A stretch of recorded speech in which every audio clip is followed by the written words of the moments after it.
Narito ang malalaki at makabuluhang balita ngayong araw. Hataw Balita ngayon. Pinasasampahan ng kasong kriminal ng Law Department ng COMELEC si suspended Bamban Tarlac Mayor Alice Go. Ito'y matapos mapatunayan ng fact-finding team ng ahensya na nagsinwaling ito sa kanyang Certificate of Candidacy o COC ng tumakbong alkalde noong 2022 kung saan sinabi niyang siya ay isang Pilipino. Taliwas ito sa naging resulta ng investigasyon ng COMELEC kung saan nagtugma ang fingerprints sa COC ni Mayor Guo at fingerprints ng Chinese national na si Guo Huaping na nasa NBI. Lahat po yan pare-pareho at iisang tao lamang ang may-ari ng mga fingerprints na ito. Yan, base po sa findings ng ating mga eksperto at ng ating pong ng ating investigating panel ay kay Mayor Alice Go. Hataw Balita ngayon. Kakailanganin ng 2 linggo para magawa at mai-install ang metal caps na ipapalit sa capping valves ng lumubog na MKTR Terra Nova sa Limay, Bataan. Ayon sa Philippine Coast Guard, ang capping bag na nauna nang inilagay Kakailanganin ng 2 linggo para magawa at ma-install ang metal caps na ipapalit sa capping valves ng lumubog na MTKR Terra Nova sa Limay, Bataan. Ayon sa Philippine Coast Guard, ang capping bags na nauna nang inilagay sa MTKR Terra Nova ay pansamantalang solusyon lamang para maiwasan ang malakas na pagtagas ng langis mula roon. Sir, yung metal caps has been fabricated po, no?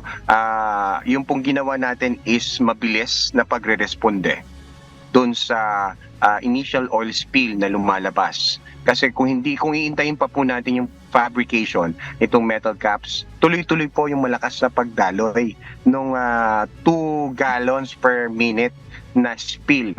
At least po ngayon, it is already been contained. Gamit po natin yung mga canvas na caps. Kasalukuyan pa ang ginagawa ang 19 na metal caps na ilalagay sa MTKR Terra Nova. Maingat sila sa kanilang mga hakbang para maiwasan ang tuluyang pagtagas ng langis. Bukod dito ay sinasaalang-alang din ng PCG ang pagpasok ng mga bagyo. Kaya tinitiyak umano ng Salvor Company na hindi masisira ang mga capping bag na ilalagay. Hataw Balita ngayon. Ipinaliwanag ni DPWH Secretary Manuel Bonoan sa pagdinig ng Senado kahapon August 1 kung bakit tila mas lumala ang pagbaha sa Metro Manila at karating lugar gayong malaking pondo ang inilalaan ng gobyerno para sa flood control project ng DPWH. Ayon sa kalihim, bagamat may master plan na ang flood control sa 8 major basins sa iba't ibang lugar sa bansa noong pang 2012 ay hindi pa rin nagsisimula ang implementasyon nito. Isang dahilan anya ay marami pa itong pagdadaan ng proseso, kabilang na ang feasibility study o pag-aaral kung posibleng magawa ang proyekto.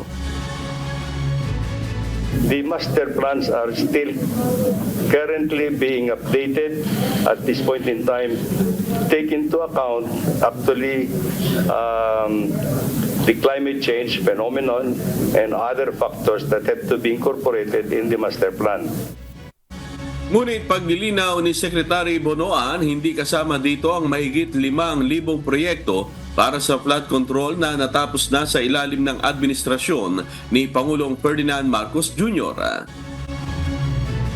Able to complete all these projects that were implemented previously but were not completed. About 5,521 projects, Mr. Chair. Let me clarify what are these projects all about. These projects are what we call the immediate relief projects for flood mitigation. Hataw Balita ngayon.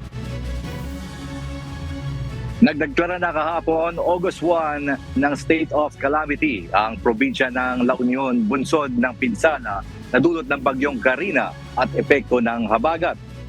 Batay sa inisyal na datos na nakalap ng La Union PDRRMO, umabot ang danyo sa agrikultura sa mahigit 86 million pesos. Habang sa livestock at poultry industry ay nasa higit 1 million pesos at sa infrastruktura ay nakapagtala naman ng pinsala na aabot sa mahigit 17 million pesos. Samantala sa sektor ng turismo, naitala ang pinsala na tinatayang nasa mahigit 15 million pesos. Hataw Balita ngayon. Tiwala ang Department of Justice na papaboran ng Timor-Leste government ang extradition request ng Pilipinas laban kay dating Negros Oriental 3rd District Representative Arnolfo Teves Jr. Sa isang panayam kahapon August 1, sinabi ni DOJ spokesperson Assistant Secretary Miko Clabano na doble ang kumpiyansa nilang magkakaroon ulit ng confirmation ang naunang desisyon ng Timor-Leste. Hunyo ngayong taon nang ianunsyo ng DOJ na pinayagan na ng Timor-Leste ang hiling na extradition kay Teves. Gayunman, muling naghain ng motion for reconsideration ang kampo ni Teves sa Court of Appeals ng Timor-Leste kung saan muli nitong kinontra ang merito ng extradition request ng gobyerno. Hataw Balita ngayon. Inilunsad na kahapon, August 1, ng Department of Agriculture and Rice for All program sa 4 na kadiwa outlets sa Metro Manila kung saan mabibili ang 45 pesos per kilo na well-milled rice. Ito ay sa FTI Taguig City, Bureau of Plant Industry sa Maynila, Potrero, Malabon at Caloocan. Maaring bumili hanggang sa 25 kilos ang ating mga kababayan ng naturang murang bigas mula sa rice importers at local traders. Plano ng DA na ilunsad din ang programa sa iba pang lugar sa bansa sa buwan ng Nobyembre. Hataw Balita ngayon. Inihayag ng Department of Budget and Management na mas mababa ang ipinanukalang budget sa travel expenses ng Office of the President para sa susunod na taon na mula 1.148 billion pesos, bagya itong bumaba sa 1.054 billion pesos. Ibig sabihin nito, maaaring mabawasan ang pagbiyahe ni Pangulong Marcos sa susunod na taon na. It's a 94 million or 8% decrease compared to 1.148 billion allocation in the 2024 General Appropriations Act. Bumaba po siya ng 8%.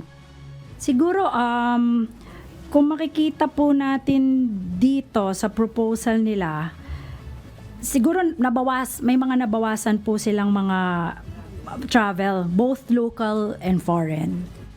Hataw Balita ngayon. Wagi ang Filipino boxer na si Carlo Paalam via unanimous decision laban sa pambato ng Ireland na si Jude Gallagher sa Paris Olympics noong July 31. Dahil dito, aabante na sa quarterfinals ang Tokyo Olympics silver medalist at isang panalo na lamang ay mayroon ng tiyak na medalya ang Pilipinas.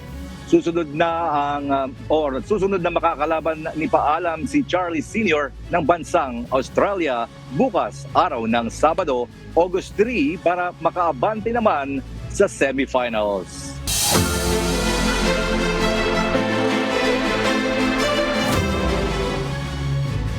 Handa umano si Davao City Mayor Baste Duterte na bigyan ng pagkakataon si Police Colonel Marantan sa kabila ng anyay questionableng pagkakatalaga rito bilang acting director ng Davao City Police. Samantala, inihayag naman ni Marantan na nagkausap na sila ng alkalde at nagbigay na ito ng direktiba sa mga dapat tutukan ng lokal na pulisya. Si Lalaine Moreno humahataw. Hataw Balita ngayon. Nagsalita na si Davao City Mayor Sebastian Baste Duterte kaugnay ng naging courtesy call ni Davao City Police Acting Director Police Colonel Hansel Marantan sa kanyang opisina kamakailan. Ayon kay Mayor Baste, handa siyang bigyan ng pagkakataon si Marantan na maglingkod sa mga Davaoenyo dahil wala pa naman itong napapatunayan sa kanyang trabaho. I just told him, I'll give you the benefit of the doubt. Anak ko siya, I will welcome you. Ano lang ko. Mayon ta, hoping that you will do your job. let's give him a chance. Tanaw na to, because kasi di gusto mo trabaho yun sa tao. Hindi naman direktang sinagot ni Mayor Baste kung aprobado na niya ang pagkakatalaga kay Marantan, pero muli nitong binatikos ang umano'y hindi pagkonsulta sa kanya hinggil sa pagpapalit sa liderato ng GCPO. Mo lagi to, para sa giingon to ni Agi nga ihatag na to sila ang unsa total responsibilidad man na nila, trabaho man na sila, under oath man na sila.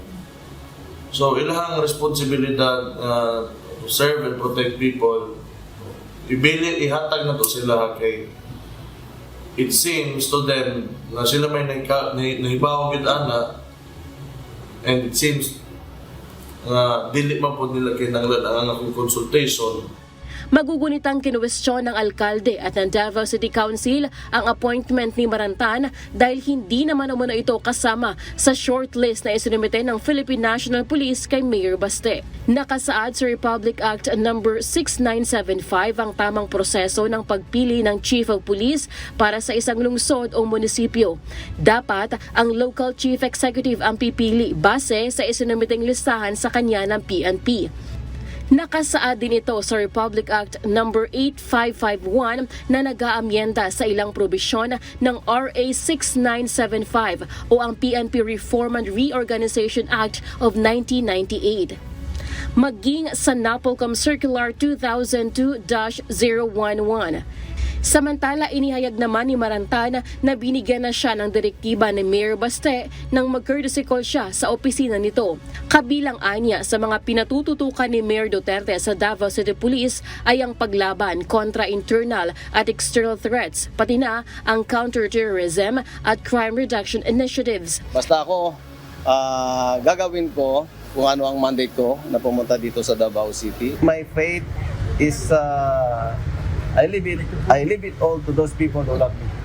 Nauna nang sinabi ni Colonel Marantan nang humarap sa Davao City Council na hindi niya malaman kung tanggap ba siya o hindi ng mga taga Davao.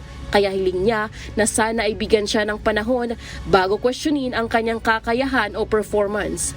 Lelaine Moreno, humahataw sa Balita Ngayon. Hataw Balita Ngayon. Dumaraing na ang mga nangunguha ng tahong sa Cavite dahil sa matumal nitong bentahan dulot ng pangamba na naapektuhan na ng oil spill ang mga naturang lamang dagat. Bukod rito, problemado rin sila dahil ilan sa kanila ay may mga pinapaaral na anak. Si Benedict Samson, humahataw! Hataw Balita Ngayon. 5 ang anak ng mangingisda na si Anthony Calamayo, kung saan 3 rito ay pawang nag-aaral sa elementarya. Kaya't ganoon na lamang ang kanyang pagpupursigi na kumita para pambaon ng mga ito sa eskwela at sa kanilang pang-araw-araw na gastusin. Nang maaga pa lang, makapagpadala na ako doon ng 200 o kaya 300, gano'n. Pag walang-wala talaga, nababudget naman ng misis ko kahit paano naman. Mula sa Naik, Cavite kung saan sila na-relocate, bumabiyahe pa siya patungong Bacoor City dahil nandito ang kanyang pwesto ng tahungan. Ngunit bunsod ng inilabas na no-catch zone sa 8 coastal municipalities sa Cavite, tigil muna sila ngayon sa pangunguha ng tahong. Kumikita ko kami ng 600, 700. Pero sa panahon ngayon, gawa ng tumal, pahirapan pa ako ng 500. Gawa ko nang nailipat pa ako kami sa Naik, sa pamasahe pa lang, kulang na. Kaya ang nangyari ngayon, di na lang kami nauwi, dito na lang kami natutulog sa mga baka-bakante dyan. Kaya naman umaasa si Anthony na bukod sa relief goods, ay makatanggap din anya sila ng cash assistance. Kung sa pagkain, wala naman ako tayong magagawa kung ano lang yung may bigay. Ayan sabi sa amin, relief good. Ano po ang gagawin natin? Kung ganun lang ang may bibigay, di tanggapin na lang din natin. Pero sa totosin lang, kulang pa yun. Oo, katulad doon yan, yung pamasahe namin. Siyempre, gusto rin namin makapilang pamilya namin. Ito yung nakukuhang mga tahong dito sa Bacoor City na bahagi ng Manila Bay. Ngunit nung ito ibuksan, ay wala naman tayong nakitang bakas ng langis. Bagamat walang bakas ng langis ay kinakailangan muna itong sundin para na rin sa kaligtasan ng ating mga kababayan. Sa inilabas sa advisory ng Department of Health Calabarzon, pinapaalalanan ng mga Caviteño na umiwas muna sa mga labang dagat na nahuhuli sa mga oil spill affected area dahil anila sa posibleng sakit na dala nito gaya ng food poisoning. Dahil sa pangamba na kontaminado ng langis sa mga lamang dagat, ang mga tindahan ng tahong sa Barangay Siriguelasan, Bacoor City na dati ay araw-araw na bukas, sa ngayon ay pinili na lang na magsara dahil sa matumal na bentahan. Samantala, sa isang pahayag na inilabas ng grupong Pamalakaya, immediate economic relief at hindi lang relief packs ang dapat maibigay sa mga apektadong mangingisda dahil sa ngayon ay hindi sila makapagbenta ng kanilang mga nahuhuli. Ngunit pagtitiyak ng Department of Social Welfare and Development o DSWD, makatatanggap ng cash assistance ang nasa 25,000 na apektadong mangingisda sa Cavite. Minimum of 1,000 pesos to a maximum of 10,000 pesos for cash assistance or outright cash. But if ever ma-assist po ng social worker po natin, aside from their immediate needs doon, yung kanilang survival needs because naapekto yung kanilang pamamaraan na makakuha ng income. Kung may example, medical, pwede pa po silang pumasok po dun sa medical assistance natin. If ever po may namatay during those period, ay maaari po sila mag-avail ng burial assistance. Benedict Samson, humahataw sa balita ngayon. Hataw Balita Ngayon. Inabandona na ng mga residente sa Camp 4 sa Benguet ang kanilang tirahan sa takot na magkaroon muli ng pagguho ng lupa sa lugar. Si Grace Doctolero humahataw. Hataw Balita Ngayon. Tapos na ang clearing operation sa kalsadang natabunan ng pagguho ng lupa noong kasagsagan ng Bagyong Karina at Habagat pero tanging maliliit na sasakyan lamang ang pinapayagan.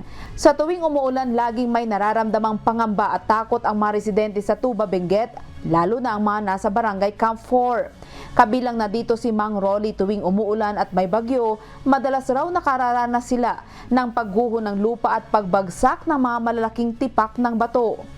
Ito yung bahay ni Mang Rolly. Kung mapapansin ninyo o makikita, sarado na dahil iniwan na nila o inabandona ni Mang Rolly dahil sa pangamba na sa tuwing umuulan ay mayroong pagguho ng lupa. Dahil ang kanilang bahay na inuupahan ay tapat lamang nung naitalang landslide dito sa Cannon Road. Andun yung pangamba talaga, kaya iniwanan ko na to. Pero inuupahan ko pa rin. Tuloy pa rin yung upa. Lumipat po kami doon sa taas. Yung pangamba hindi mawawala yan, ma'am. At kita nyo naman, yung bato nakaabang doon sa taas na babagsak yan talaga.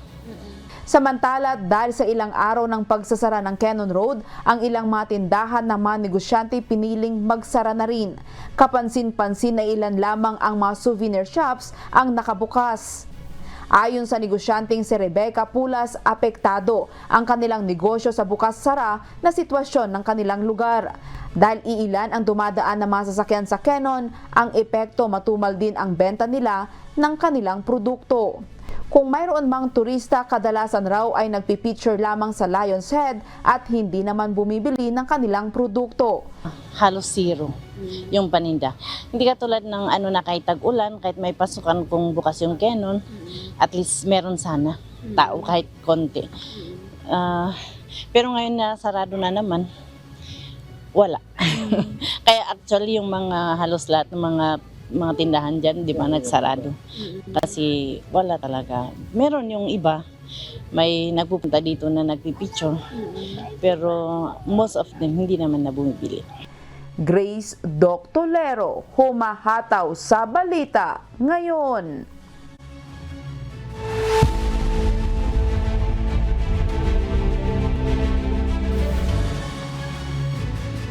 Kinuwestiyon ni US presidential candidate Donald Trump ang pagiging black ng katunggali nito na si Vice President Kamala Harris.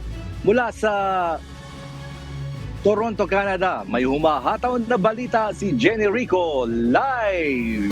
Hataw Balita Ngayon. Magandang araw sa iyo, Jenny. Ano ba ang dahilan at kinuwestiyon ni Trump ang pagiging black ni VP Harris?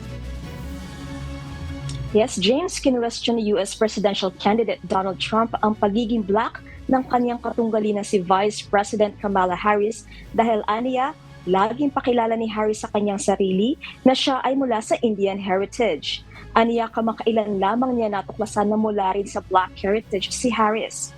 Si Kamala Harris ay mula sa Indian at Jamaican heritage at siya ang kauna-unahang Black person at Asian American na naluklok bilang US Vice President.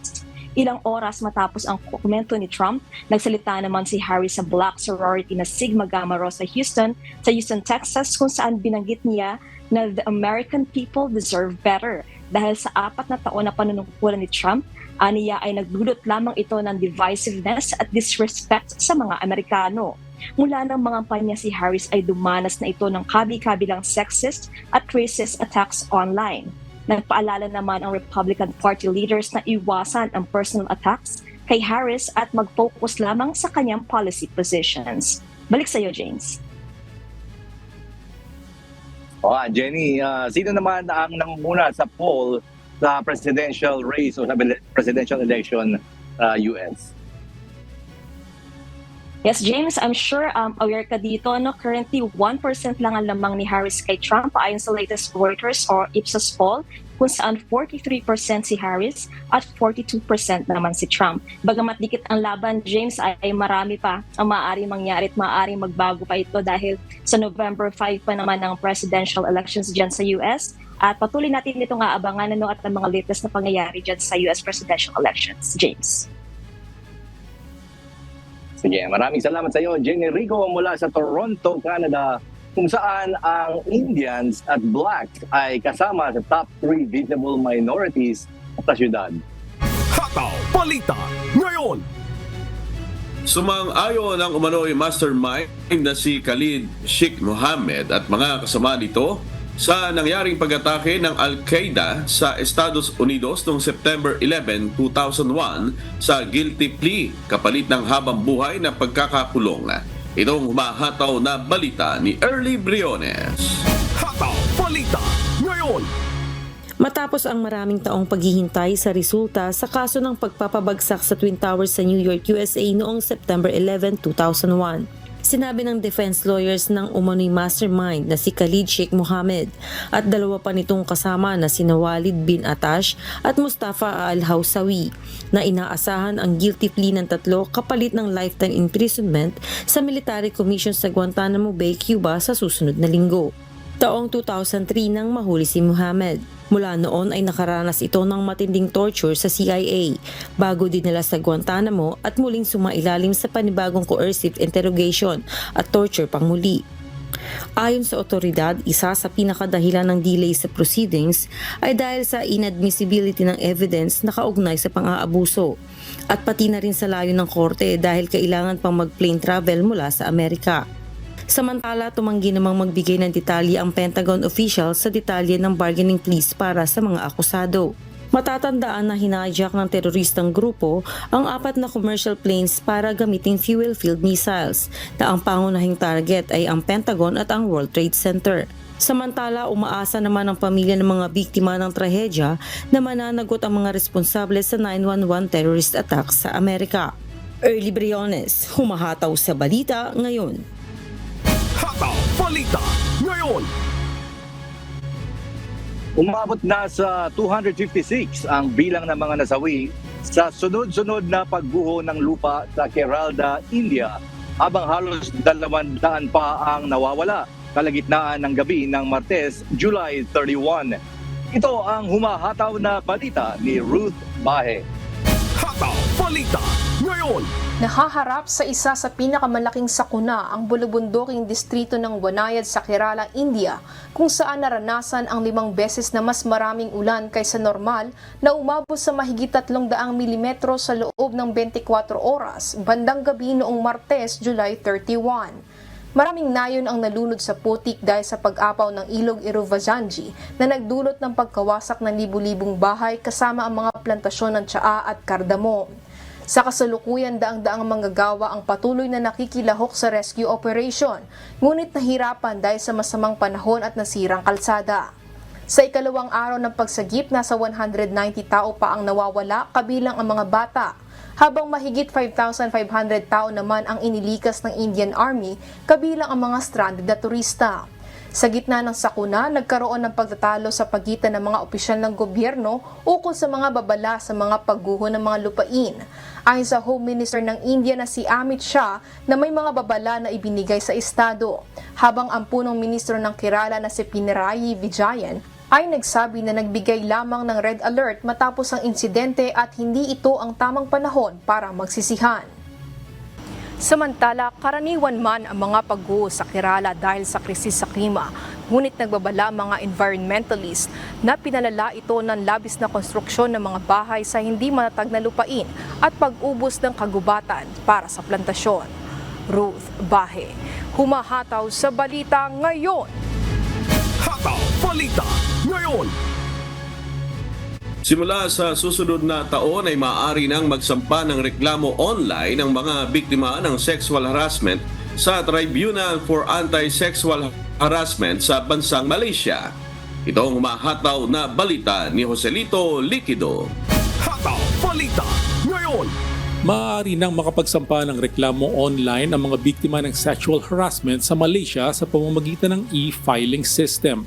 Uumpisahan ang operasyon ng nasabing sistema sa susunod na taon sa pakikipagtulungan ng Tribunal for Anti-Sexual Harassment or TAGS na binuo ng Women, Family and Community Development Ministry. Ayon kay Deputy Minister Datuk Seri Dr. Nuraini Ahmad, layo ng bagong prosesong ito na mapadali at maging abot kamay ang paghahain ng reklamo lalo sa mga biktima na nasa malalayong lugar gaya ng Sabah at Sarawak. Sa pamamagitan din ito makakapagpulong ang tribunal sa anumang araw at oras na itinakda ng presidente.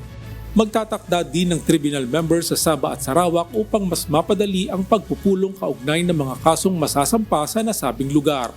Dagdag pa ng Deputy Minister, mula nang matatag ang TAGS noong Marso hanggang noong Hulyo ng taong ito, 5 reklamong may kaugnayan sa sexual harassment na ang natanggap ng ehensya.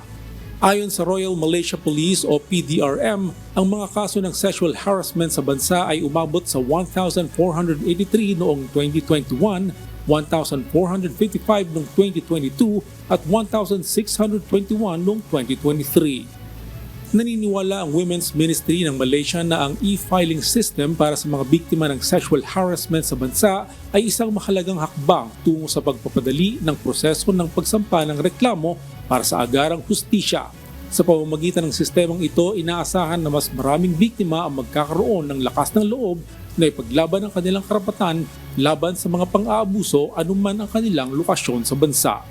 Joselito Liquido, humahataw sa balita ngayon.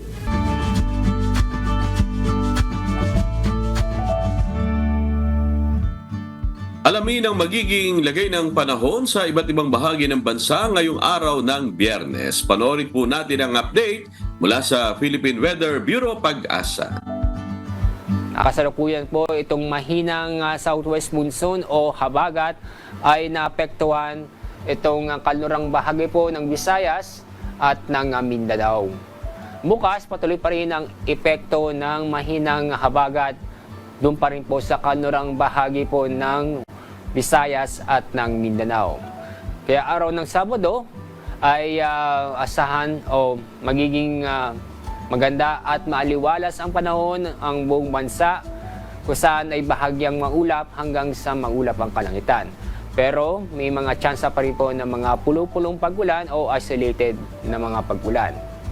Ngayon o bukas ay wala po tayong inaasang mabubuong LPA o bagyo sa loob ng Philippine Area of Responsibility. Ang araw po sisikat mamaya pong 5:40 ng umaga. Ang araw lulubog sa ganap na 6:25 ng hapon. At napanood po natin ang update mula kay Pag-asa Weather Specialist Alzar Aurelio. Tandaan, sa bawat araw na ating nasisilayan, tayo magpasalamat sa Diyos na may lalang.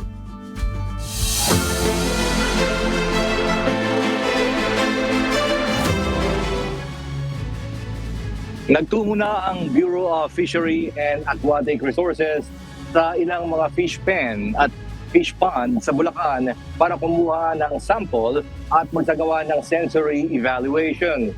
Matapos masuri ay tiniyak ng BFAR na negatibo pa rin sa kontaminasyon ng langis ang mga isda sa mga palaisdaan at fish cages sa Bulacan. Ito ang umahataw na balita ni Nestor Torres. Hataw Balita ngayon. 4 na araw na ngayon ang nakalilipas mula nang maglabas ng memorandum ang provincial government ng Bulacan. Ayon kay Bulacan Governor Daniel Fernando, iminungkahi niya sa mga fish pen at fish pen owner sa Bulacan na magkaroon ng agarang aksyon at mag-early harvest bago pa man sila abuti ng oil spill mula sa Limay, Bataan, para makatiyak kung kontaminado na ng oil spill ang mga isda at mga seashell sa Bulacan. Kahapon ay nagtungo na ang Bureau of Fishery and Aquatic Resources Region 3 sa pangunguna ni BIFAR Region 3 Director Wilfredo Cruz sa coastal areas sa bayan ng Malolos, Paumbong, Bulacan at Tagunoy para magsagawa ng sensory evaluation. Sa isinagawang evaluation sa mga alagang isda gaya ng bangus, asuhos, gayon din sa tahong at sa alimango, lumabas na walang amoy o lasa ng langis ang mga ito. Negatibo rin sa kontaminasyon ang mga isda sa Maribeles, liban lang sa Limay, Bataan. Sa Paumbong, Tagunoy, sa Bulacan, sa Malolos, and of course sa may sa Pagkabin, sa Maribeles, and of course yung sa Limay po. So ayan, kompleto naman po ang mga kinukuha na natin ng sample ng isda at iba-ibang isda ito. May asuhos, may silago, may talaba, may mga silinyasi, may bangus, of course, may tahong din. So, yun po, sa may Malolos at Lag, meron tayo. Wala po, negative po lahat itong na-text namin dito sa may Bulacan. Even yung sa Maribeles na test ay hindi naman siya nag-negative. But yung, of course, yung Limay, dahil wala naman talagang landed. Tsaka na-notice na nakita naman sa na wala nang nagland ng isda doon sa dalawang palengke na yun. Samantala, para naman sa fish pond owner na si Roman Gonzales at Russell Gonzales, na kapwa may 4 na hektarya ng palaisdaan ng alaga nilang alimango at bangus. Posible silang malugi ng 200 hanggang 300,000 piso kapag nagkaroon ng oil spill. At ang masama pa nito ay marami ang madadamay sa kanilang mga alaga matapos malaso ng tubig. Malaki malulugi kasi yung halos lahat ng alaga mo doon, bangus, sugpo, hipon, alimango, may posibilidad na mamatay yun. Kasi kontra sa isda yung langis. Sa mababang estimate namin, siguro mga 200 to 300,000. Papangit po kasi yung tubig dito sa amin. Makakapekto po yun sa buhay ng alimango. Ay, magkakamatay po yung alimango, bangus, masugpo. 3 hektarya po to 3 to 4 hectares po yun. Yung plaisdaan po namin. Kamukha po kasi ngayon, patumal din po yung alimang nabubuhay ngayon pag ganito mong panahon. Siguro mga 1 buwan po siguro na ganun po, wala pong huli. Kasi mahirap po talaga bumuhay pag pangit yung tubig. Mahirap po bumuhay ng alimang. Walang oil spill mahirap na bumuhay. Paalala naman ng BIFAR sa mga mangingisda, sakaling may makitang oil spill ay agad itong i-report sa kanila o sa mga LGUs at patuloy na magsagawa ng monitoring sakaling may makitang bakas ng langis sa mga dagat at palaisdaan. Samantala, payo naman ng BIFAR sa mga consumer, sakaling may amoy ng langis o lasa ng langis ang isda ay iwasan na ito at huwag nang kainin pa upang huwag tamaan ng sakit. Sa mga mangisda naman po natin ay of course, i-report nyo rin kung may makita na kayong mga oil spill dyan sa inyong mga kinalalagyan. At siyempre, iwasan na rin sa ating mga consumer, iwasan na rin natin kumain ng mga isdang dagat na alam na naamoy natin at nakita natin na may mga bahid na ng langis, na may lasa na ng langis. So, iwasan na po muna natin yan. Nestor Torres, humahataw sa balita ngayon. Hataw Balita ngayon. Apektado na ng African Swine Fever o ASF ang 8 barangay sa bayan ng Magsaysay, Occidental, Mindoro. Isinailalim na sa depopulation ang nasa mahigit 1,000 baboy matapos tamaan ng sakit na ASF. Si Christian Lopez humahataw. Hataw Balita ngayon. Pinaigting ng lokal na pamahalaan ng Occidental Mindoro ang pagsugpo sa sakit na African Swine Fever o ASF. Ito ay matapos tamaan ng virus ang mga alagang baboy sa 8 barangay sa bayan ng Magsaysay sa Occidental Mindoro na nagsimula noong July 23. Kaya naman patuloy ang ginagawang depopulation ng ASF Task Force sa pangunguna ng Municipal Agriculture Office, katuwang ang lokal na pamahalaan at mga barangay at iba pang mga ahensya. Umabot na sa 371 na baboy ang na-depopulate sa barangay Poblasyon at Kalawag na sakop ng 500 meters radius. Bukod pa sa bilang na ito, ang 21 baboy na nauna nang namatay dahil pa rin sa ASF. Sa kabuuan, umabot na sa 1,372 ang pinatay na baboy habang 161 naman ang namatay. Batay sa datos ng Municipal Agriculture Office, ang 8 barangay na apektado ng ASF sa Magsaysay, Occidental, Mindoro ay ang mga barangay Poblasyon, Barangay Kaguray, Barangay Nicolas, Barangay Kalawag, Barangay Gapasan, Barangay Paklolo, Barangay Lourdes, Barangay Sibalat. Naglabas naman ang LGU Magsaysay ng hotline upang mapabilis na maipaalam kung may sintomas ang mga alagang baboy. Maaaring tumawag sa numerong 0968-6280-884 o 0995-2254-549. Maaaring bisitahin ang LGU Magsaysay Facebook page. Sa kasalukuyan, isinailalim na sa state of calamity ang bayan ng Magsaysay na nagsimula noong July 23 dahil pa rin sa ASF. Samantala sa bayan naman ng Kalintan, Occidental, Mindoro, apektado na rin ng African Swine Fever o ASF ang ilang barangay tulad ng Barangay Poblasyon. Umabot na sa 62 baboy ang na-depopulate habang 80 baboy naman ang nauna nang namatay. Sa Barangay New Dagupan, 6 na baboy ang na-depopulate at nakapagtala ng isang mortality.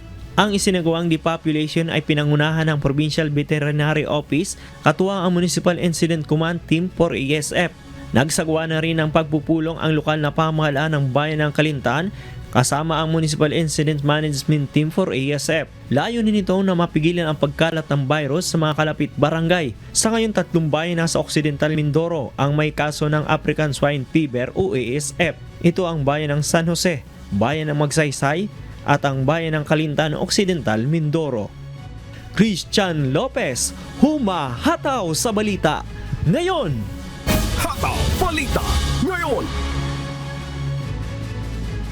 Pagkakalooban na ng libreng African Swine Fever o ASF vaccine ng Department of Agriculture ang ilang samahan ng magbababoy na apektado ng nasabing sakit. Unang makikinabang dito ang mga kababayan sa Batangas at Mindoro na siyang lubhang naapektuhan ng ASF. Ayon sa chairman ng Pork Producers of the Philippines at AGAC Party List Representative Nick Briones, malaking pag-asa para sa hog raisers ang pagdating ng ASF vaccine sa Pilipinas dahil maiibsan nito ang patuloy na pagkalugi ng mga nag-aalaga ng baboy. So malaking tulong yan. Yan ang matagal nang iniintay ng ating nasa sektor ng pagbababuyan. At ang pagkakaalam ko ay libre. So yan ang isa nga ay malaking pag-asa na dumarating sa ating mga magbababoy na matagal nang pinahihirapan ng sakit na African Swine Fever. So isang malaking magandang balita yan para sa sektor ng pagbababuyan sa buong bansa. Kinumpirma naman ng Department of Agriculture sa pamamagitan ng mga Bureau of Animal Industry o BAI na mahigit 150,000 na bakuna ang darating sa bansa. Ang bakuna ay gawa sa bansang Vietnam at pumasa na ito sa Food and Drug Administration o FDA. ang DA at through the Bureau of Animal Industry and ang FDA ay magkasama dito sa paglaban sa ASF at nandito kami para hopefully masugpo itong problema na ito at magkaroon tayo ng ample supply ng baboy in the near future. So konting tiis na lang ho at hopefully the vaccine is as good as advertised. Hataw Balita ngayon. Inilunsad kamakalawa sa lungsod ng Baguio ang kauna-unahan at pinakamalaking art market sa syudad. Si Grace Doctolero humahataw. Hataw Balita ngayon. Binuksan na kamakailan July 31 ang kauna-unahang art market sa isang mall sa lungsod ng Baguio. Isa itong konsepto ng pagbibenta sa publiko ng mga original na art paintings na hango sa bansang Singapore. Si Gladys Ann Labsan, isang local visual artist na kilala sa kanyang makulay na acrylic painting, ay kabilang sa mayroong nakamamanghang mga portraits sa canvas, abaca paper at mga mural. Isa siya sa 76 na baguhan at professional visual artist na nakibahagi sa art markets kung saan humigit kumulang 400 na piraso ng visual arts ang ipinakita para ipagbili. Ayon kay Gladys, ang mga aktibidad na tulad nito ay mga pagkakataon hindi lamang upang ipakita at ipromote ang kanilang talento kundi isang pagkakataon din para makabili ang publiko ng kanilang sining. Malaki talaga kasi we all know naman na SM is a primary spot ng mga tao, so it's big exposure po talaga, especially sa mga nagsisimula or nagtatry mag-gain ng market of their own. Tapos nagustuhan ko din po dito kasi because they welcomed smaller works, usually po kasi hindi. So they welcome smaller works, so it's a good opportunity din for yung mga gustong mag-start din mag-collect kasi syempre mahirap ma-afford pag big ones. Inorganisang nasabing aktibidad ng Pasacalye Group of Artists na may mahigit 300 miyembro sa pakikipagtulungan ng pamunuan ng mall. Ayon kay Engineer Alec Mapalo, ang Tourism Officer ng Baguio City, malaking tulong ito sa industriya ng turismo, lalo na sa pagkakasama ng Baguio sa UNESCO List of Creative Cities. Napakalaking napakalaking tulong.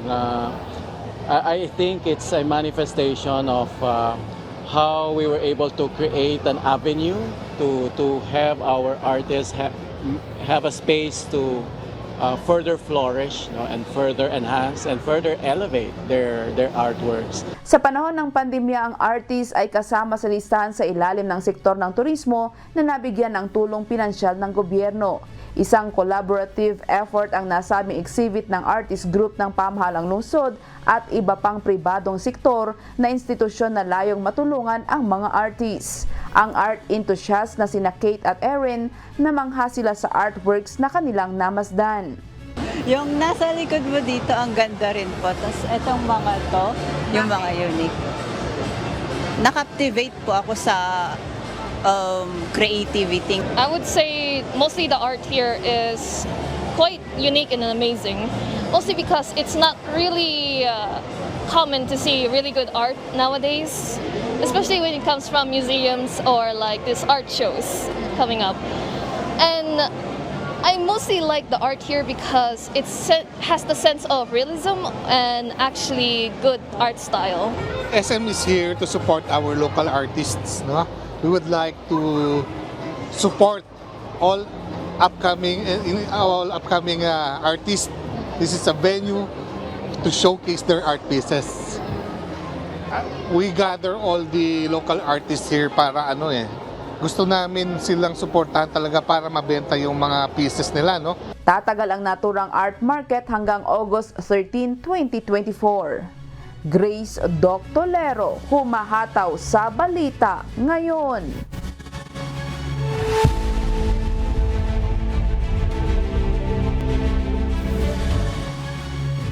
Hindi pa matukoy ng mga eksperto ang lakas ng matinding lagay ng panahon dahil sa pagbabago ng klima dito sa Estados Unidos.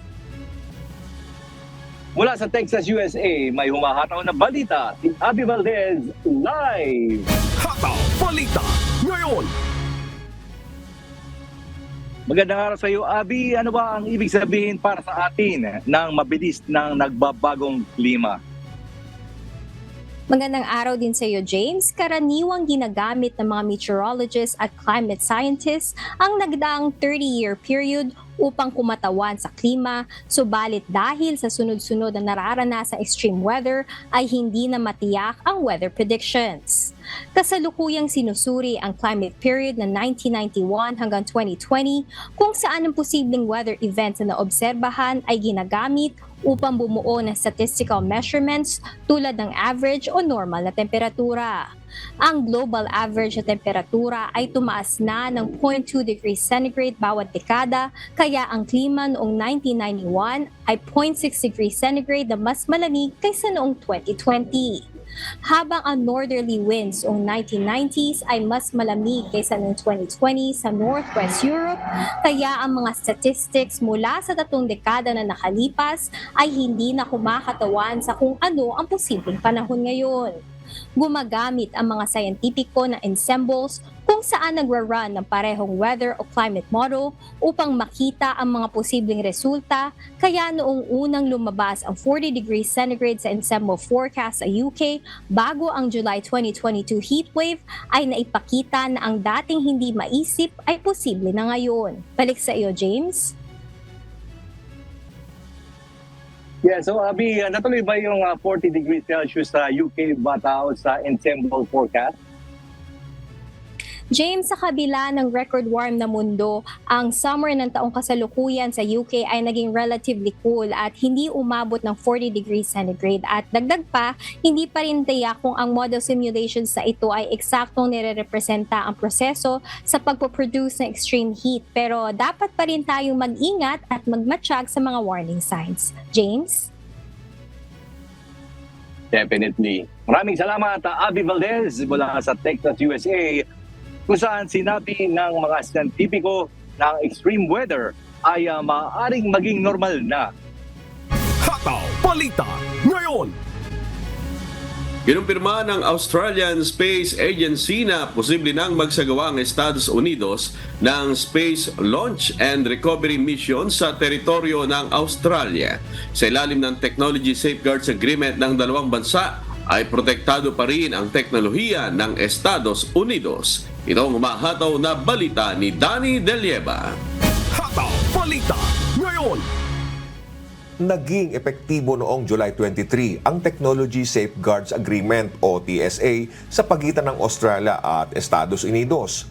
Magbibigay karapatan ang nasabing kasunduan sa United States na magsagawa ng rocket launches mula sa Australia habang pinangangalagaan ang teknolohiya ng US at tiyaking mananatili sa kontrol nito. Sa ilalim ng TSA, tinatayang aabot hanggang 100 spacecraft ang posibleng i-launch mula sa Australia sa loob ng susunod na dekada.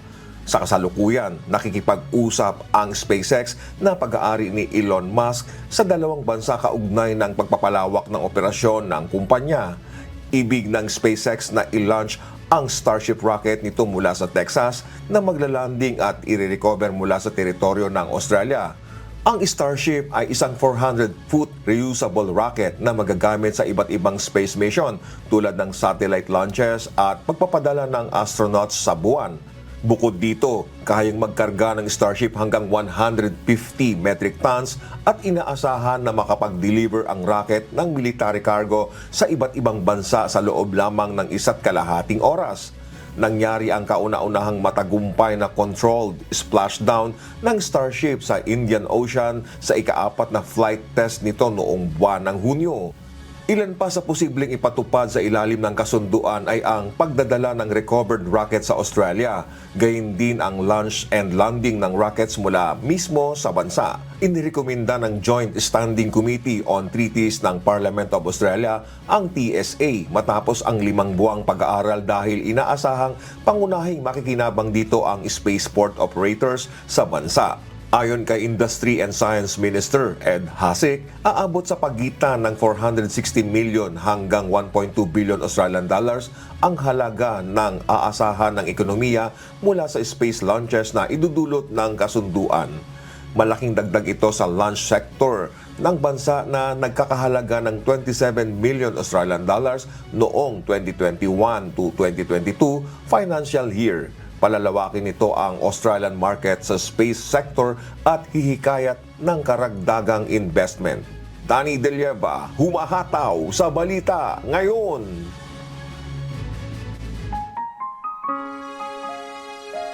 At sa aming ibabahaging mga salita ng Diyos na ating sandigan mula sa Ecclesiastes Kapitulo 7, talatang 13. Gunitain mo ang gawa ng Diyos, sapagkat sinong makapagtutuwid ng ginawa niyang baluktot.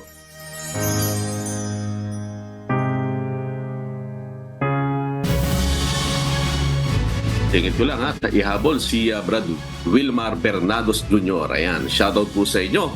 At yan po ang mga humahataw na balita ngayong umaga ng Biyernes, ikalawa sa buwan ng Agosto 2024. Sa ngalan po ng lahat ng bumubuo ng UNTV News and Rescue, UNTV Radyo Libertad 1350 at ng ating mga correspondent mula Luzon, Visayas at Mindanao. Mula po rito sa Pilipinas, ako po inyong amigo Sherwin Kulubong.